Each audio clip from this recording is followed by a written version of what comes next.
everyone, and welcome to another edition of Concrete and Coffee, brought to you by Glue Down. Before you tilt up, glue down. And today I have my guest, Mitch Bloomquist, who is the executive director of the TCA, the Tilt Up Concrete Association. Morning, Mitch. Morning. How you doing? Oh, I'm living the dream in a cold snap out here. Same. It was 98 degrees on Saturday, and I had a pool party. And then yesterday, it was snowing. No way. Yeah. It's cold here too. It's cold here too, for sure. Oh, I bet. Now, you're up in Cedar Rapids, Iowa, right? Right? Yeah. Yep. We just got done with our big windstorm. Maybe you saw it on the news, maybe you didn't. But 89-mile-an-hour winds and 140-mile-an-hour winds actually through town. So that's Category 4. That's right. Yeah. No storm surge in Iowa though. Yeah. That's a Dallas problem. I don't have that being out here in Utah. So right. That's not the worst. Well, cool, man. I've never really got to have some good one-on-one time with you. So this is nice because I have a lot of questions. Good. Yeah. So Shoot. Executive director of the TCA, what does the executive director do? Well, it's a small staff. So what don't we do? It's a hands-on position. Everything from running our staff, from running the financials, working with the board is the most important part. So our board of directors and I have a close relationship. We meet, throughout the year, and even closer with our executive committee. So my role is basically to execute their plan. The board of directors comes up with initiatives and goals, and my job is to just execute them on a day-to-day basis. So communicating with members is something I do every day, all day, pretty much. Putting out fires in some places and coming up with new ideas and trying to find time to carry them out. That's right. Like being on my show. That's right. Or our show. I say our show. I say mine. That's wrong. Well, it's not just you. Well, how long have you been with the TCA? Because you've been around for a bit now. 10 years in August. So I've been executive director for 4 years, I think, but with the TCA for 10 years. Oh, wow. Were you where'd you come from before you were on with the TCA? So I met Ed Sauter, who ran the TCA before me, and Jim Beatty, who's our technical director, while I was attending undergrad school in Cornell, at Cornell in Mount Vernon, Iowa, where our office is. And I worked for the Historic Preservation Commission there. I was an art major. I was going into architecture school. And that's where I got introduced to the TCA, because Ed ran the Historic Preservation Commission. So I worked in TCA's office as an undergrad for like 2 or 3 summers. I remember scanning slides of the Achievement Award winners and putting them in and working on that stuff, helping out with that Architecture Tilt-Up book a long time ago. So then after grad school, I went to WashU in St. Louis for graduate architecture school. And I, practiced architecture for 5, 6, 7 years or so after that. And then just was looking for something different, and Ed was there. And so I really liked working with them, and that's how I kind of got back reconnected with TCA. That's awesome. That's a different coming into the industry. You know what I mean? Yep. Yeah. Like right from the get-go, it's like, hey, you have the art end of it, like where you can appreciate tilt, but because you have kind of a variety of background on learn, I guess, how to not necessarily marketing, but kind of steer some things from that background a little bit. That's pretty unique. I bet that helps quite a bit. Speaking of help, you work with your wife, Lindsay Bloomquist, right? No, not my wife, my sister. Good. Your sister? Yeah, that's my sister. You didn't know that? I didn't know that. I feel very lame now. No, that's not my wife. She's my sister. Okay. Well, that's good to know. Hey, Lindsay, sorry about that. Why are you apologizing to her? You should be apologizing to me. You're right. I'm just cut that part. Thank goodness for editing, right? Yeah, right. Yeah. Well, that's nice. That's good to know now. Yeah. Now I don't feel bad about all the how you doing. Mm-hmm. Yeah, I don't feel bad about that. What are you drinking there? I'm a hot tea person. Man, we got a lot of tea drinkers on this show. I like tea, though. Yeah, I drink tea at night. Right before bed, a lot of caffeine. Dude, it doesn't affect me. Yeah, it doesn't affect me. I just need something hot, and I figure I'll just switch it up so that like it's got that mental switch. Coffee in the morning, tea at night. You do drink coffee? Dude, so it's early fall now, in a Yeah. sense. Yeah. And I'm not gonna lie, I'm basic. I'm basic chick. I pumpkin pie hot latte from Starbucks in here, and yeah, you can make fun of me all you want. I like my pumpkin spice. I'll drink it Oh all no, day that's long. fine, man. I like to smell it. I just don't want to put it in my mouth. Smells good. I've never drank coffee. The only time I've ever had coffee is like I remember dipping my cookies in my grandma's coffee before, but otherwise, no, I don't drink any coffee. Oh man, there's not enough coffee drinkers in the world. There are. There are. So you do all kinds of different things. Like you said, it's a small staff. You're doing all different kinds of things. I know that you steer a lot of us on the on the young people collaborative tilt, and you do so many different things as far as part of the TCA. Is there something that's kind of been a podium moment for you, or that's like a highlight that you were really proud of yourself? It might not have been like the biggest thing in everyone else's eyes, but on your end, you're like, man, I was just really proud I did that, or I thought that was the best work I've ever put out. I mean, I would say it wouldn't be related back to me personally or what I'm offering, I guess. But I'll say one thing. Coming from such a strong architectural background, it's been a goal of mine from the beginning to bring significance and attention and innovation to the everyday building. Even in architecture school, that was a great effort of mine was to look at the buildings that are built every day all over this country and give them some TLC. Having met, so Jeffrey Brown came onto the board the same time I did, and Okay. having him, hardcore Harvard educated architect, there with me now on the construction side, a nonprofit side, was absolutely, a saving grace and an inspiration for me, and we've had a very close relationship. So bringing in architecture into the TCA has always been something that's been a passion of mine. And there's been a few instances where that's been really successful. So in Kansas City, we got the chance to design the Korean War Veterans Memorial as a Yeah. community project for that market. That was the first community project the TCA did. And that was really a great experience. Then our New Jersey one, we got to work with one of the top architects in the world on that one. That community tore it down, but that's another discussion. And so that was another really great thing. So seeing this association being such a diverse mix of architects, engineers, contractors, suppliers, educators, there's really no other group that any one of us belong to that is that inclusive of the different professions that make up the industry. And I think that's really where my passion lies in bringing those together. And the more we can bring all those different trades and all those different professions together, the better off. Oh no, I hope we don't lose you here, guys. For those of you who don't know, up in Mitch's area, they got hit with a bunch of weather not too long ago, and their power and internet's been kind of like that. So right now he's doing this off a hotspot on his phone because he did not want to keep me waiting, and I appreciate it. I still got you on here, Mitch, but just in Oh, you case you do? cut in and out. Yeah, Yeah, in I'll case you try cut in and Wi-Fi out. again real quick. Okay. And we'll cut and edit this part out. Yeah. Okay, you still have me? Yeah, Okay, so I'm back on Wi-Fi and it seems like it's restabilized maybe. it looks like it. Okay. Okay, cool. Well, I'm trying to think what part I was just talking about.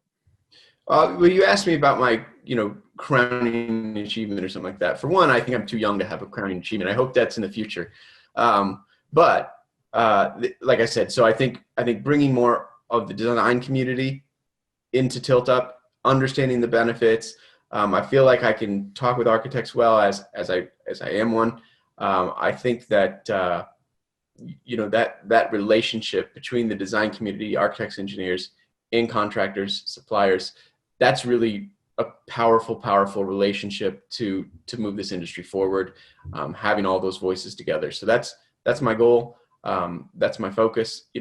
Overreaching or the broad focus of what I'm trying to bring to the association.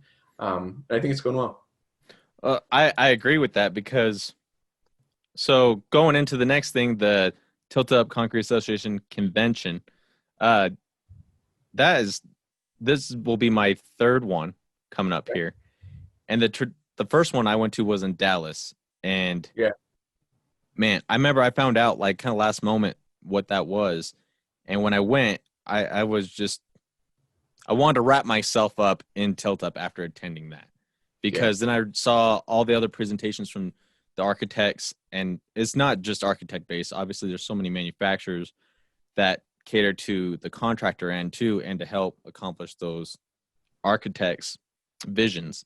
And it was kind of nice just to connect all the dots in a sense of, it's kind of like a cool kid club in a sense, but there's a lot more camaraderie and idea sharing there than one would expect. Absolutely. I mean, you've got members like Barclay Gebel, Sean Hickey, Jeffrey, Andrew. There's so many members who are sharing things that they've spent their lives building, right? So they've spent all their expertise has come from their hard work, risking their professional lives and everything to build this wealth of knowledge and these trade secrets. And they come to the TCA event and they just spew them out, and they just share them, things that they hold near and dear to their heart, because they understand that everybody doing well is good for everybody. And that whole rising tide argument, they believe it to the core of their being, and the wealth of knowledge and relationships that people come out of the event with are immeasurable and just incredible. So let's touch base then on what the traditional convention typically looked like. Yeah. Like I said, I went to Dallas, and then the one in Atlanta, which was the gala, was over the moon awesome at the aquarium there with the whale sharks and everything. That was incredible. But there was so much I gained by being there, not just seeing how different products work together and that people are executing things, but there's so many classes. Would you be able to elaborate on kind of what the point of all these classes and what it's traditionally offering to the people that attend? Yeah. So normally you say traditional Tilt-Up convention. Hopefully that's something we get back to right away next year. Normally, it's a 3-day event. We start off with some tours. So people get on a bus, they drive around, look at some Tilt-Up buildings. Some of them are under construction, hopefully. We have a series of awards that we give at the awards gala. That last year we were at the Georgia Aquarium. That's always kind of the highlight of the event. But we also do an off-site outdoor demo where we'll go off-site and we'll watch demonstrations from all the product manufacturers. And then the education is really the core of the show, along with the expo. The education seminars at the TCA convention are, I would say, in-depth and advanced. We try to schedule things that are real meaty, that get into the specifics of Tilt-Up. They're all Tilt-Up focused. We normally don't present like a motivational or management or anything like that. It's all Tilt-Up specific. We have a general education track that's usually has case studies or concrete specific stuff that is, maybe it's case study where there's an architect, engineer, contractor all on one panel and they'll discuss a project. There's usually a few of those. And then we break up. And so we have the design community in one track and the construction community in another track, so that we can continue to dive deeper and deeper. The point being of all the education is that somebody can go back to their job, tomorrow and save thousands of dollars on their next project, save a life with a new safety tip they've learned, save their client tons of money with a new design detail they've learned. But the idea is to make our attendees more profitable, more innovative and safer. Yeah. And that's what I gathered. So like my first year, I was just a guy from a distributor who wanted to find out more products and get into it. And then the second year, I was lucky enough to be working for a manufacturer and attend it and get to actually work the booth and see it from a different point of view, as well as my existing customers from before got to go there, and I got to kind of help them navigate it a little bit. And it was really nice to be able to do that and amplify their experience there too. Right. Well, and I can tell you, watching you guys with Glue Down, I know that contractors really appreciate a supplier that knows this business, not only from the supply side, but from the construction side. And so having suppliers, having exhibitors in the education seminars, learning the craft, learning the tips and tricks is really valuable to the exhibitor as just a tool for themselves, but it also demonstrates incredible value and interest for contractors. And I know they love to see you guys in those seminars. And that's another great tool for exhibitors at the events to actually be in the seminars. Yeah, no, I agree most definitely. Well, going into this awesome year of 2020 that we're being blessed with, Yes. you got the TCA made I wouldn't say it was bold, but they embraced it faster than a lot of other organizations would have. The idea of going virtual and trying to truly do something virtual and not just a boring webinar or where they just send you a bunch of flyers that you just review through PowerPoint and stuff. It's right. about as virtual as it gets through Verbella. Tell us kind of how you guys came to the decision of going with Verbella and what made it unique that you guys said, this is what we got to do. And kind of going into the TCA 2020 event here, kind of what we can expect doing that. So I think we have a really good handle on why people come to our event. And it's not, it's not just the education or just the exhibits, it's to be together. So back in, I forget when we made the decision, I think it was May, maybe. We just saw, every association or every event really around the country obviously was being canceled back then, like for events then. But we noticed was people were like delaying them until September or even earlier, October. And we were looking out and we were just saying, there's no metric on this planet that says we're going to be able to gather an international audience of 800 people, in the Midwest in October. There's nothing out there that shows that that's a possibility. So why don't we just make the easy, obvious decision right now that it's got to be that way? That way we have time to make it really good, because one thing we're not going to do is put out an event that sucks, right? So we are known for our events that are really good, they're really valuable. You get to meet all these people. So we knew that we had to find something that wasn't just a way to deliver education. That's fine. We can send you guys videos of these educations that are pre-recorded. Fine. We can send you to our manufacturer's website where you can research the products. No big deal. But we needed a way for people to still get together, to stay human. That's kind of the theme of this thing, is to stay human. And we found a platform that allows us to use avatars. Unlike right now, like I can see your screen, you can see mine, we can tell we're in different places, right? You get into our 3D event or our virtual event, our avatars are going to be in the same space together. So it really allows for togetherness when it's not possible. The other, very simple practical thing is right now, like on all these Zoom calls, it's one talking to everybody else.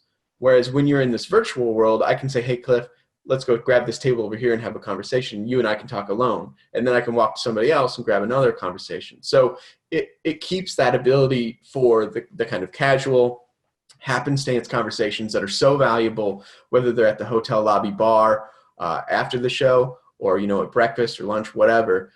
We maintain the ability to do that through this platform. Yeah, I agree with you on that. So when the Concrete Foundation Association had their event about a month ago, I actually was in Nantucket on the front porch, like a couple 100 feet away from the beach. And I was like, I really want to see what that event's like so that I can wrap my head around the whole idea of it. And, I had hopped on Verbella a little bit before and had a familiarity with a lot of it, but attending the event was really nice, especially because there was a couple people I just had a hard time getting a hold of and we were playing phone tag. But knowing that we were both going to be at that event, I was like, hey. They're like, listen, I got an answer for you on something. Let's go talk about it. And we just stepped away out in like the park area underneath the tree and like had like a 45-minute discussion. And seriously, then just like, all right, back to the exhibit. Right. And that was really cool to be able to, it was seriously about as real life as you can get. And that's what I thought was really nice. Right, and that's kind of what also we wanted to make sure that our exhibitors our exhibitors and sponsors have been so supportive of this. Our speakers have been so supportive. And the basic message was, it's not this or an in-person event. Nobody's arguing that, the in-person event is better. It's more desirable. It works better. It's more convenient, as far as the ability to communicate. But it's not this or that this year. It's like what we're doing, basically, or a Zoom or nothing. And so given the options, we wanted to go with the most innovative approach, the approach that had the most promise to be as lifelike as possible, because it's really those communications, those conversations that make the whole worth it. Yeah, and what's nice too, going through what I realize is like being able to share like your business information on there. And while you're having a conversation with somebody, whoever was at the event, there's like a big group chat. You just throw something Yeah. out there, and then you could also just see attendee list who's actually logged in. Yep. It made it really easy for me to navigate where I was wanting to go quickly to just handle something, and then go see all the things that we typically have at these events. Right. So I thought that was really nice. Plus, my avatar looked sweet. I don't know if you saw my white Colonel Sanders cowboy outfit I had. I missed it, but And I wanted to make sure that if I'm here and they can't see the real crown jewel here, then I wanted them to remember that character when they left. So. I think we're going to see some funny outfits. And I just actually was in there working earlier, and they've got Christmas themes and fall themes. So you can put on a Santa hat and all kinds of weird stuff. So I think we're going to see some odd outfits in the event this year. Yeah, most definitely. I don't doubt that. I mean, it's professional, but you keep it fun too, right? Because that's right. Yeah. Like we said, people enjoy the event. So what going into it this year, you guys are going to be doing some different things, not just the platform, but you're doing like a swag box. You guys have like cut the cost. It's like, yeah, right. Tell us about that a little bit, because it's pretty cheap. So, well, thanks to all the sponsors and exhibitors, we're able to offer it free for members. So one of the things, we knew right away that this isn't only about the health concerns for COVID. There's also, financial hardships that people are experiencing. And so if we're able to say, hey, normally you can afford to bring 2 people to the convention. So you fly, contractor A flies 2 or 3 people out to the convention. It costs them however much it costs them. Right now, maybe their business is slow, maybe it's not. I'm hearing a lot of people are booming right now, which is great. But maybe because of this, there's some financial hardship. Now, instead of saying, we want you to deal with a health crisis, a financial hardship, any travel restrictions your company might have, we're going to invite you to come to this virtual event with no hotel, no flights, no anything, but we're also going to make it free for you to attend. So now bring 30 of your employees, right? And so, the support of the exhibitors and sponsors is really, really critical to this thing working. I've seen a lot of virtual events out there that are charging hundreds of dollars. I've even seen some that charge thousands of dollars. We know that we wanted to do something special this year, even if it means TCA does take a hit this year and some lost revenue. We're going to get one chance. I hope. I hope this thing is sorted out by next fall. But when I wrote this, you'll see it in the brochures and stuff. We have one chance to mark this historic moment with who we are as an organization and as an industry. And I want to look back on this time and see that we were generous, that we were resourceful, and that we were together. So if we're able to get more people here by cutting the costs down, that's great. The other thing you mentioned is the swag box, the swag pack. We still want to make sure we did physically touch attendees somehow. And so we have invited sponsors to contribute to a box. It's a fairly large box that will come to attendees that register.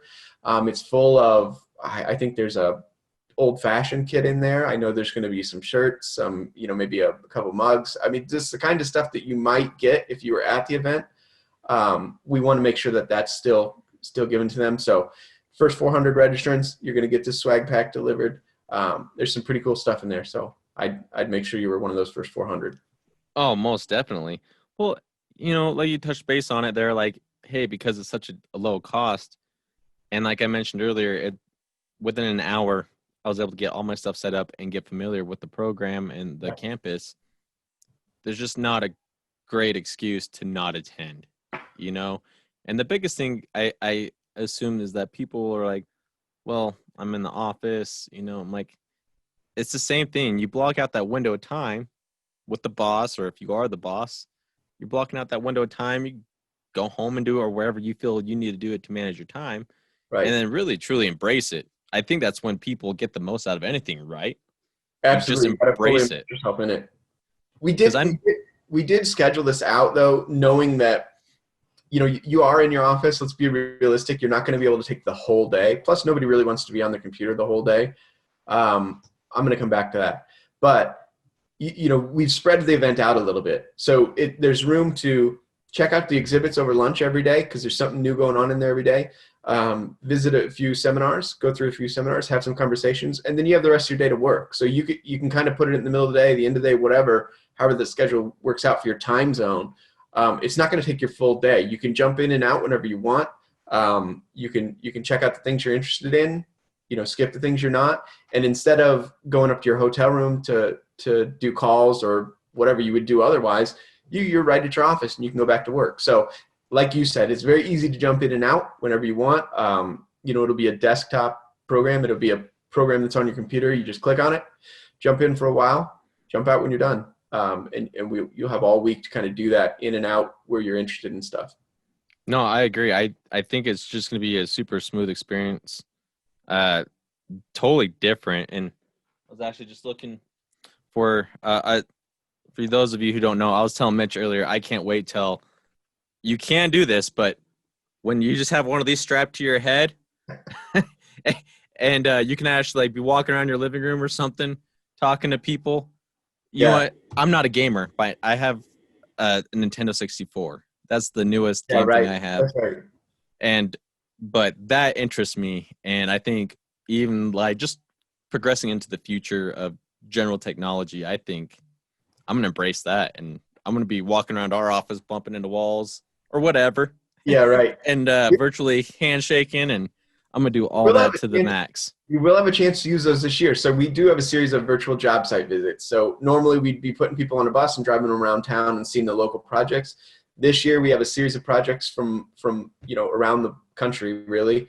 I think there's 5 maybe, where you'll get a walkthrough of the project in a regular video like this. But then we do have some 3D 180 VR video, so you can put your goggles on if you want to, or you can just kind of move your phone around and look around either way.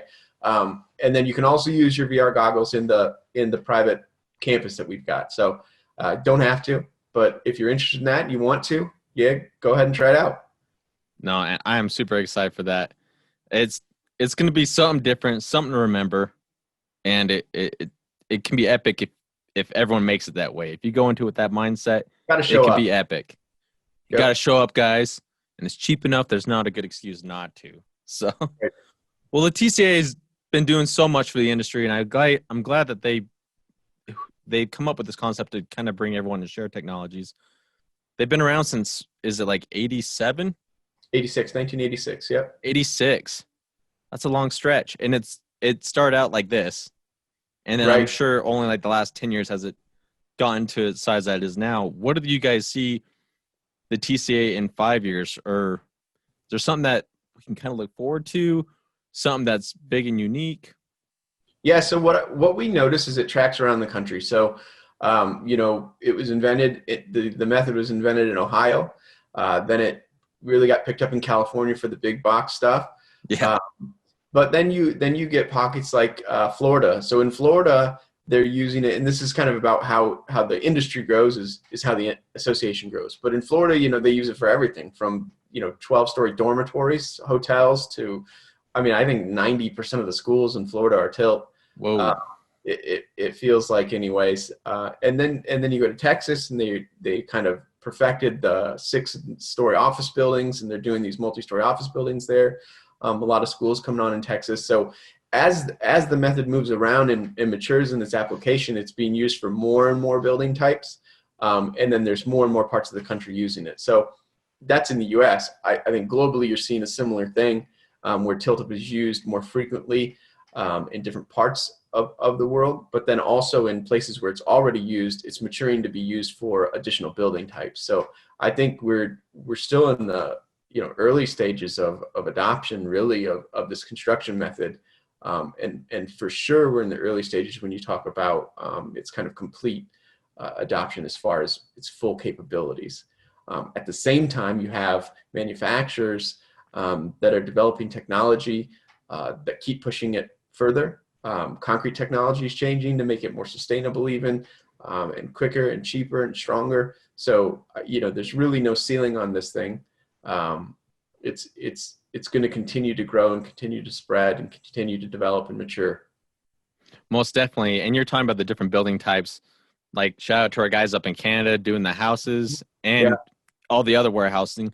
But even in Australia, too, I hope we get some more Australian guys involved in this. I'm going to do something to drag them into it because they're doing a bunch of tilt-up homes. Yeah. Yeah. Victoria, I think, down there, they're doing a bunch of tilt-up homes. Nice. And so I think those guys need to get involved so they can see the different finishes and techniques to bring it all in. So, well, I'm sure there's stuff we can learn from them too. One of the things I just wanted to touch base on at the end here is you help manage the young person collaborative for the TCA called Tilt. Tilt Up Innovative Leaders of Tomorrow.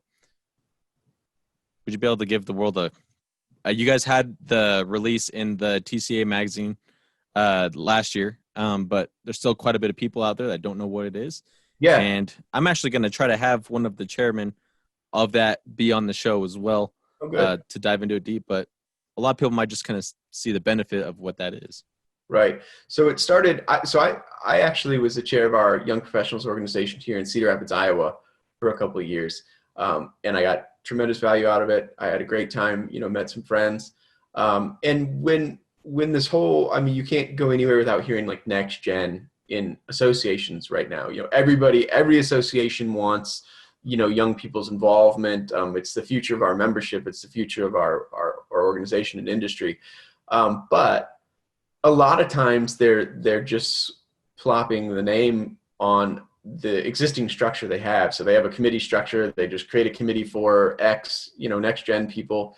And they have an armature kind of already built that they want just young people to come fill. Our board discussed it. We had consultants come in that specialize in this sort of thing. And what we came up with was that we just wanted to provide a vehicle for the next generation of tilt-up professionals to create their own thing. And so were you there in Vegas for that first one, for the first meeting? No, I missed the first one in Vegas. So we invited 30 young professionals. We put out applications to all of our members, and they nominated their young professionals, and we had 30 of them. We put them in a room in the Bellagio with a facilitator, and they basically came up with, from scratch, what they would want if they had their own group in an association like this, in an industry like this, and what would they want it to be? How would they want it to be structured? What would they want to focus on? What would they not want to focus on? So it's really been born from them. These young people have created this group. They will continue to run it. In the TCA board, their only job is to support it, not to direct it.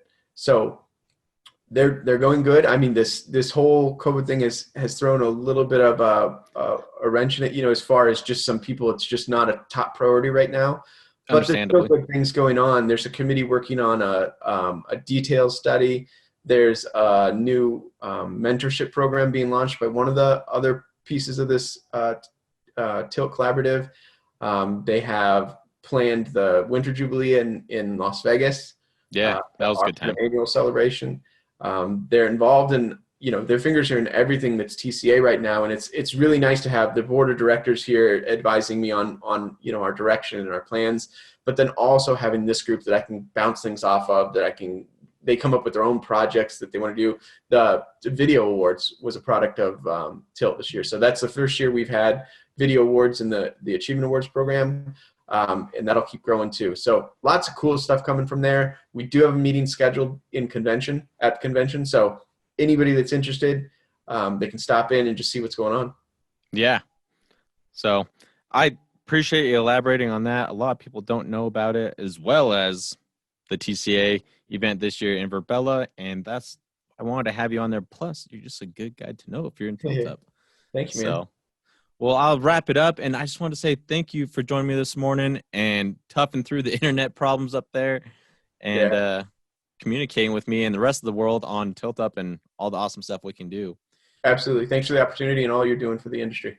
Hey, most definitely trying to get there and help out. But for the rest of you guys, if you have any questions on the TCA event this year, Click on the link above, take you right to the registration and all the information and scheduling for it. Mitch, do you have anything you want to throw out there to anyone before we wrap it up? No, that's good. I hope to see you there in the convention this year, and take care. Right on. Thank you, guys. Bye. We'll see ya.